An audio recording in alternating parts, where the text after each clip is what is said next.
Good morning, everybody. Praise be to the Lord. Now and forever. Forever. Forever. Okay, guys, we're going to continue with our classes of reading, and we're going to continue um,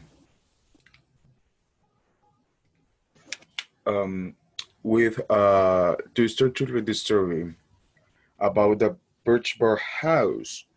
Okay, as always, we're going to read what is the author, who is the illustrator, and talking about a little bit about him. If you remember the genre of this story is historical fiction, right? It's historical fiction. So, if you remember, historical fiction is set in a real time and placed in the past. When you start to read, you're going to look for realistic characters and events, details that show the story took place in the past. So let's go to page number 668. Okay,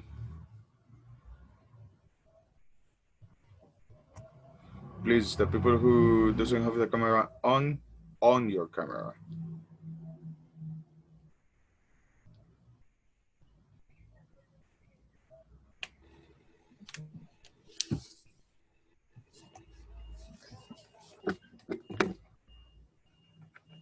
Good morning. Morning, Donna.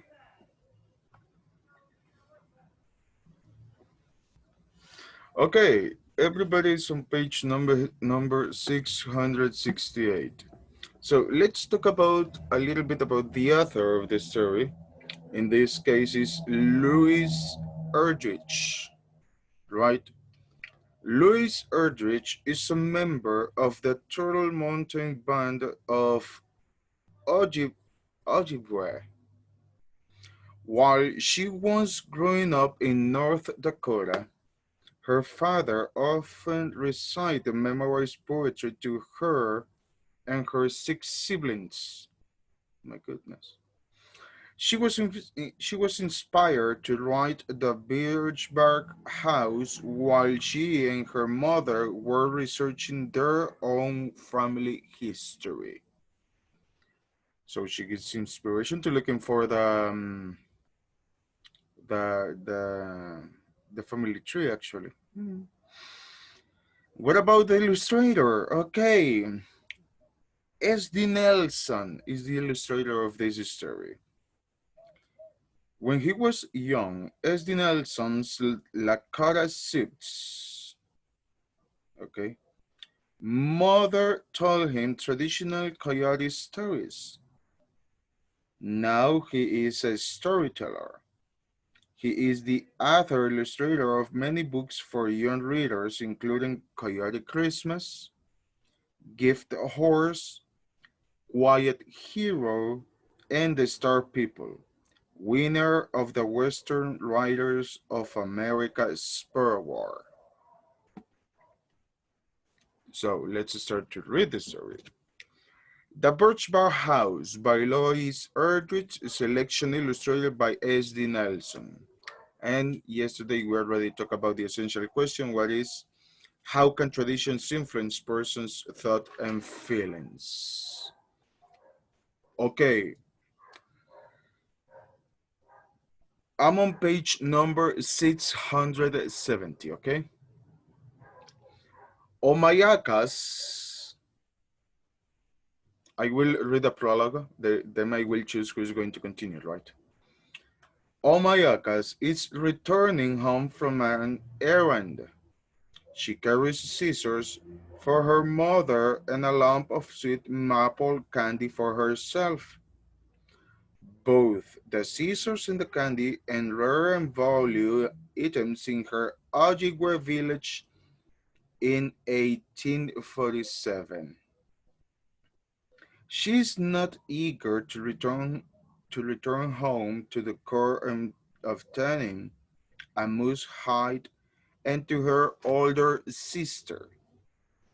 Angeline, who made fun of her early in the day, her feelings are hurt, and she wants nothing but to be respected by Angeline. Continue, Fatima.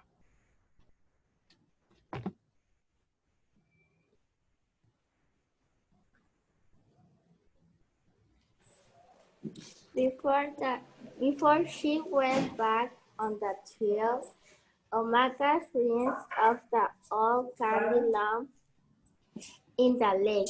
It came up beautiful. Continue. Doesn't matter. Say to your mama like that, Leo. Please.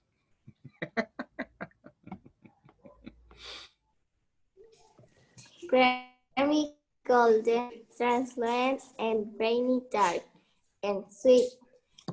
She started walking. Her treasure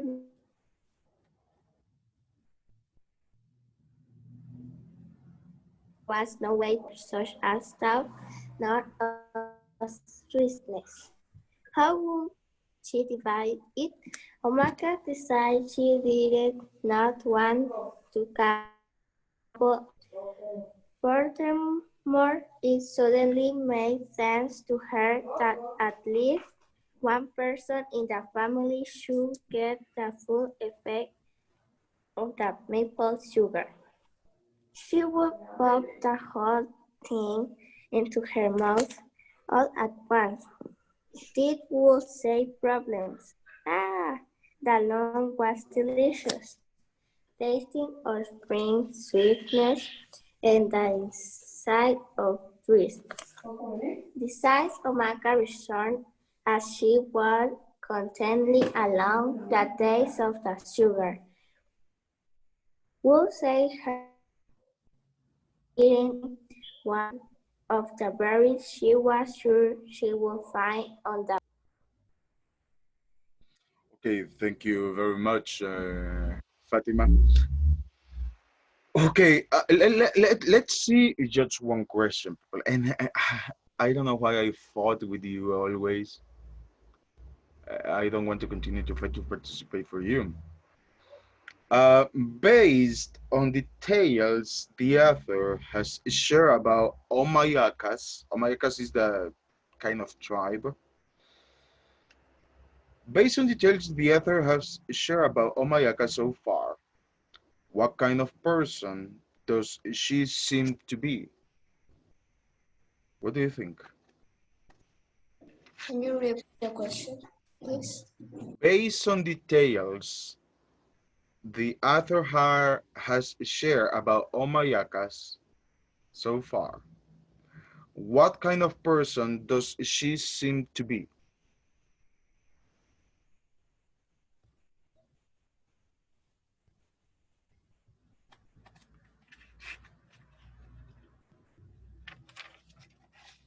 What do you think? I think that is a person that like to talk about the persons that you don't want, right? What else, people?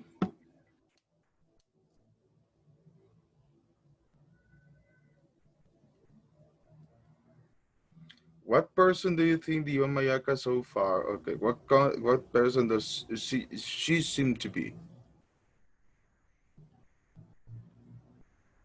Sister is Omakayas. Omayakas, remember, is returning from a home from an Omayakas is returning home from an errand. She's carrying scissors. Omayakas is the lady that we see in the picture, right? She is Omayakas. Okay,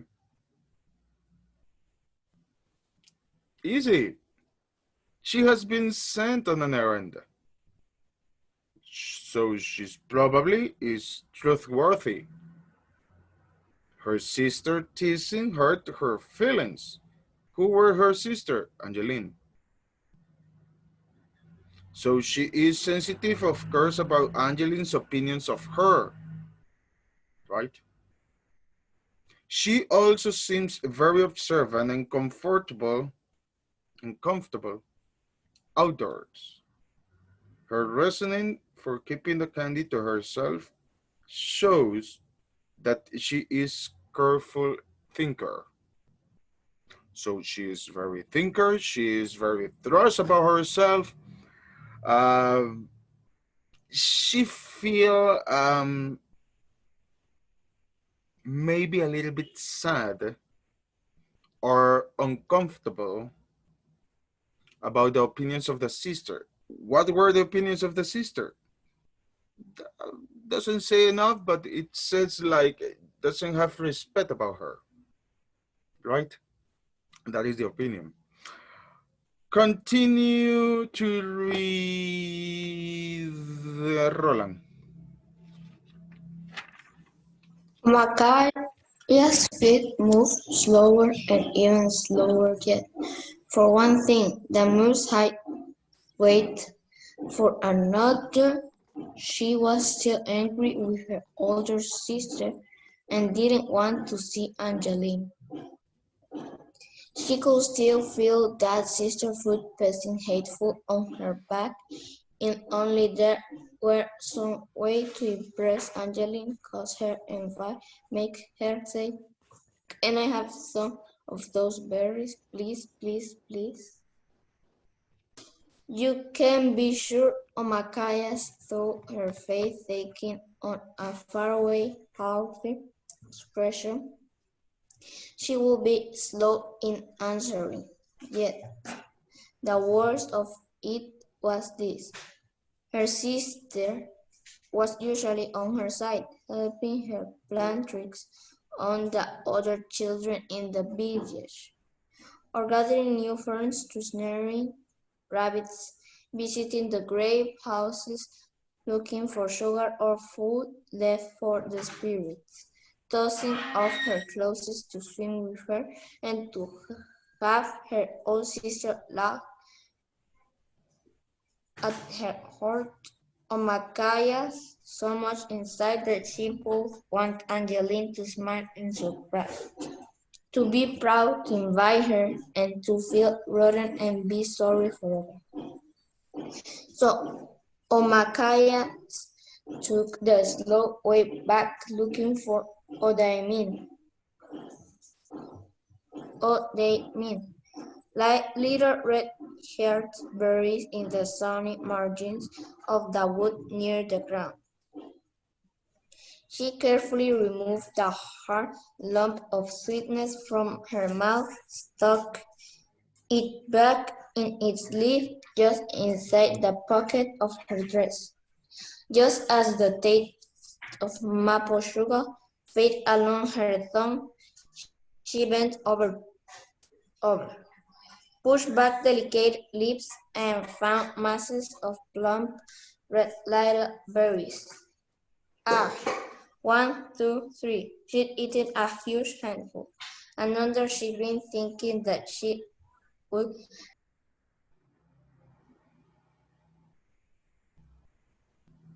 Mike. She carefully removed the hard lump of sweetness from her mouth, tucked it back in its leaf just inside the pocket of her dress. Just as the taste of maple sugar faded along her tongue, she bent over, pushed back delicate lips, and found masses of plump red little berries. Ah, 1, 2, 3. She eaten a huge handful. Another she grinned, thinking that she would allow her sister to return with her to plunder them, but only if Angeline changed her ways. Okay, thank you very much, Roland. Good reading. Um, uh, let's see. I really have a lot of questions about this, but I will condense only in one question, and that is, as I told you, anybody can answer. What context clues help you to figure out the meaning of the word plunder? You can see the word plunder at the end of the paragraph, of the second little paragraph. For example, eating a huge, for example, said, she grinded thinking she'd allow her sister to return with her to plunder them, but only if Angeline changed her ways. What do you think it's about plunder? What is the meaning, or what context clues help you to figure out the meaning of the word plunder? To come with her. Actually, no. To Even, huh? return with her. Yes, for example, said, she'd eaten a huge handful. Another she grind, thinking that she'd allow her sister to return with her to plunder them. For example, the phrase eaten a huge handful suggests actually that plunder means to use up or to take all of something. For example, she said in there, she eaten a huge handful of what? What she eaten? What was she eating? Little berries. Exactly, little berries. So she eating a huge handful. Maybe they have two hands, or maybe only one, and they only that. En un bocado se la voló todo.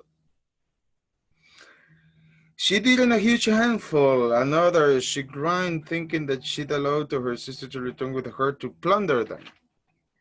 So, to use up or to take all of something. Okay, let's go to page number 672. And Jose Valenzuela, read it, please.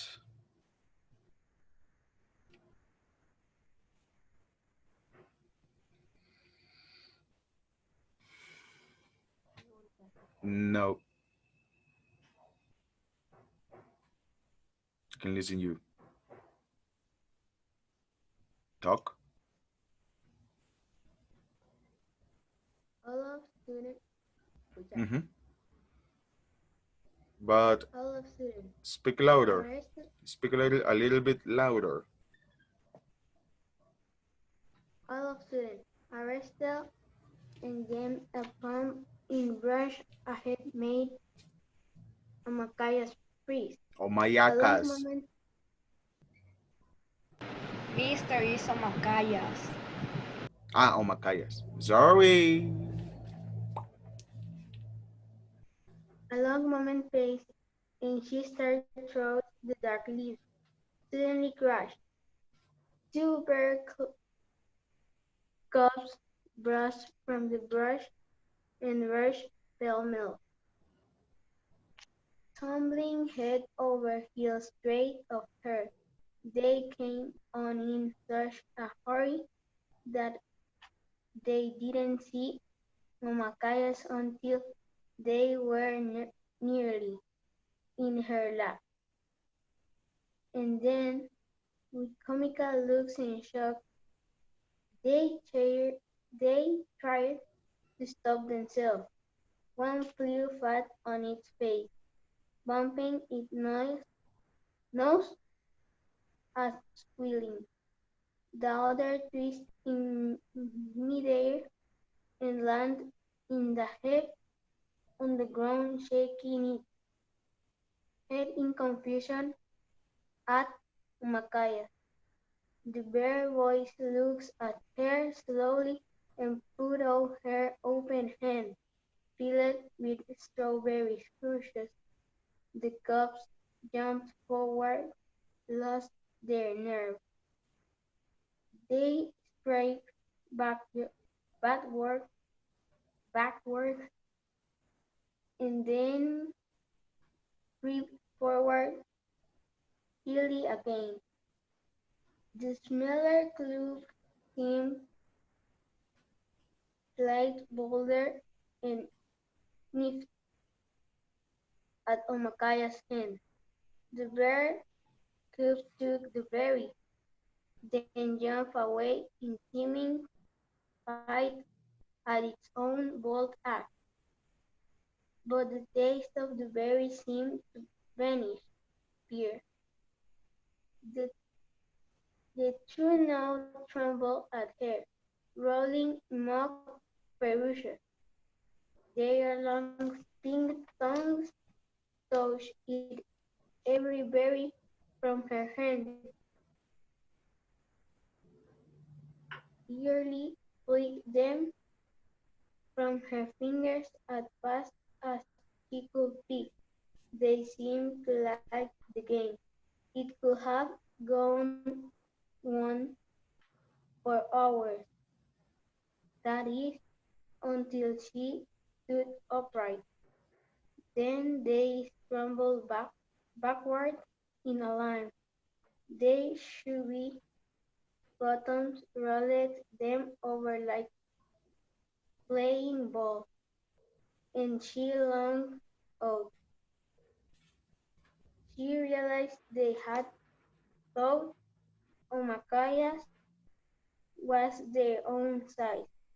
They were astonished the same way Omakaya's had been the first time she saw the crater Cadon unfold, a scene's glass, something she called a telescope, a long shiny tube that grew in his hand.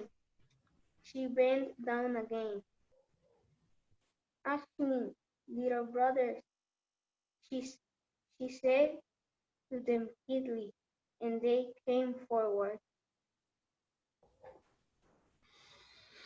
Okay, thank you very much, Jose Valenzuela. Let's see. I have two questions actually. Uh, what details suggest that the cups, not cups of drink, like no, it's another kind of cups, that the cups are unused to humans? Use a quote from the text to support your answer. Can you repeat it, please? What details suggest that the cups are unused to humans? You can use a quote from the text to support your answer, actually. You can find it at the end of the paragraph.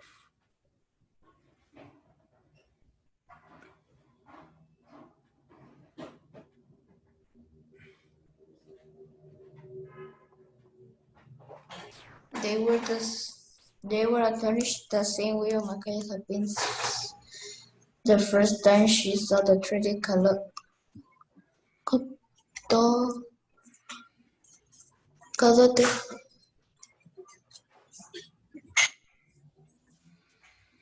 Yeah, more or less. They are very shy about approaching Omakayas. They are very about approaching Omakayas. They move closer and then jump back in fear. They are also very surprised, actually,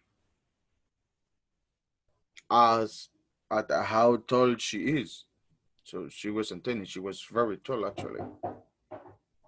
They had thought Omakayas was their own size. Hmm. Um, in what ways are Omakayas and the cups similar? What do you think?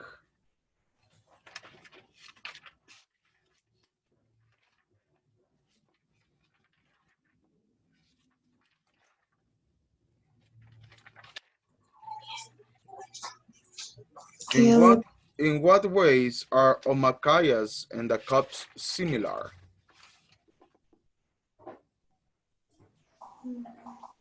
They both have brothers.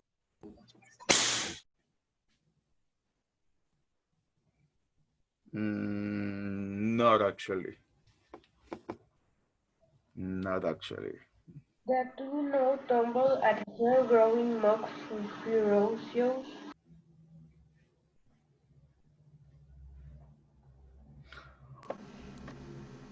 Could The, be. Uh-huh. the smaller cubs seemed slightly bolder and sniffed at Somakaya's hand. Remember, when I'm talking about cubs, is cachorro, right? Son los Cubs are cachorros. So what can you see on the picture actually?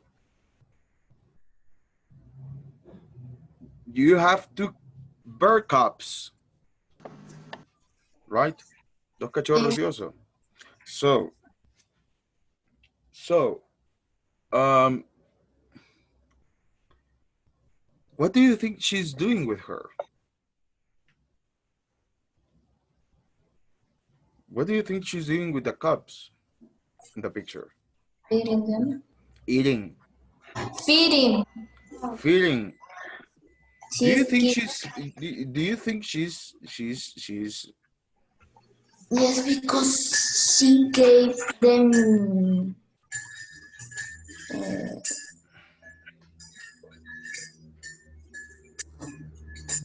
berries Uh-huh.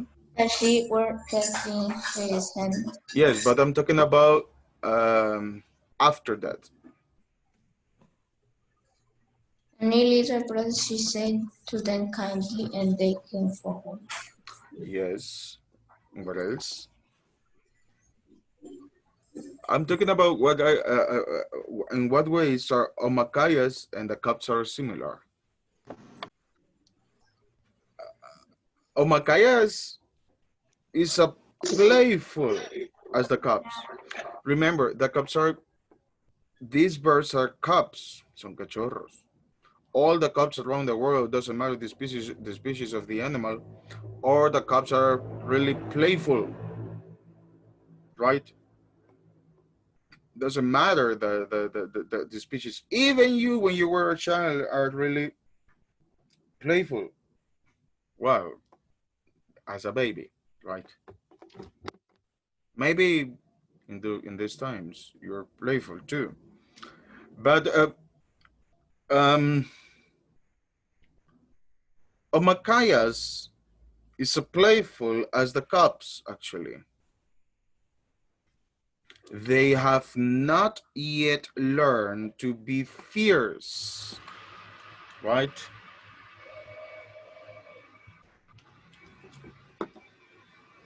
And Omakayas is very gentle with them. They are very curious actually, the cops actually. They were very curious.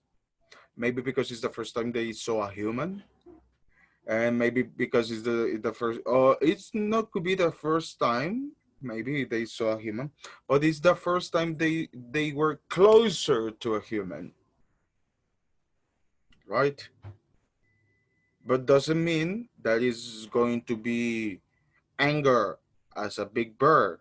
No, remember, they are cubs, they are babies. They are only maybe a few months or a few years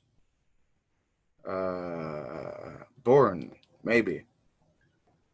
So they start to play with Omakayas, right?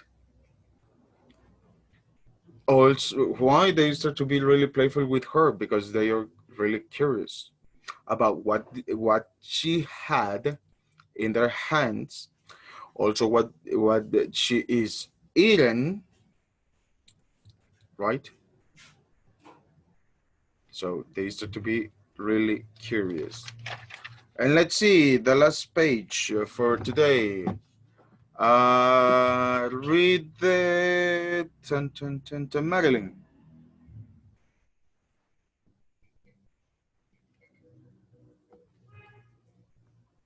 She looked around, no mother bird. Umakayas was well aware that she shouldn't stay so close to this cub, but after all, they seemed deserted. She looked around again. They were orphans. Perhaps the mother bear's skin was now draped across old Talos' bed. Although she hadn't heard about a recent kill, but still no mother bear in sight. And this little one's so hungry. Wouldn't her big sister be thrilled when Amachias returned with these two new brothers? Eagerly, Amachias began to plan out her triumphant walk back to house. She would enter the little clearing with the cubs, one at her heels and one before her.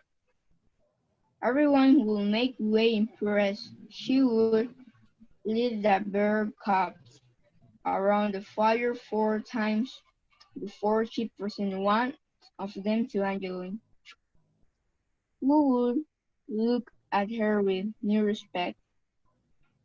There was no warning. One moment Omakayas was wiggling a leafy stick, making it move on the ground, so the cubs would jump on it, biting fiercely. Then next moment she found herself flipped over on her back and pinned underneath a huge, powerful, heavy thing that sent down a horrible stink. It was the soul bird, the mother, breathing on her stale breath of decay. All deer hides and skunk, cabbage, and dead mushrooms. Oh, the surprising thing was Omakaya's release later, that although she had no memory of doing so, she had the scissors out of their case and open, the sharp and pointing at the bear hearts, but she didn't use them as a knife. She knew for certain that she should not move. If the bear began to bite and claw, she would have to plunge the tip of the scissors straight in between the bear's strong ribs. Use all of her strength, sink the blade all the way into the rounded hilt, and then jump clear if she could, while the bear went through its dead agony. If if she couldn't get clear, Omakayas knew she would have to roll up in a ball and endure the bear's fury. She would probably be clawed from head to foot, bitten to pieces, scattered all over the ground. Until the mother bear made the first move, Omakayas knew she would stay still or as still as possible, given the terrified jumping of her heart. Okay, thank you very much, Marilyn. Good reading too. Okay, just one question. Just one question. Um, what do you learn about Omakayas in this paragraph? I'm talking about the first paragraph. Since she looked around and finished with her with new respect. What do you learn about Omakayas in this paragraph? What details can you quote from the text to support your characterization? She wants to surprise her Macayas began to Angela. plan out her triumphant walk back to the house. What else? Macayas want to surprise Angela. What else? She would enter the little clearing with the cubs and one of the at her heels and one before her. Okay, what else? What else, people? Omakayas craves the approval of her sister and gets careless because she is caught up in her emotions. Even though she knows that she shouldn't stay so close to these cops. She does thinking of her triumphant walk back to the house with them following. All the things you already said, it's correct actually. And the last question. What is the other purpose in describing the verb breath so precisely?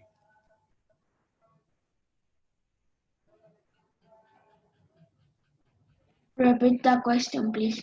What is the other purpose in describing the birth breath so precisely?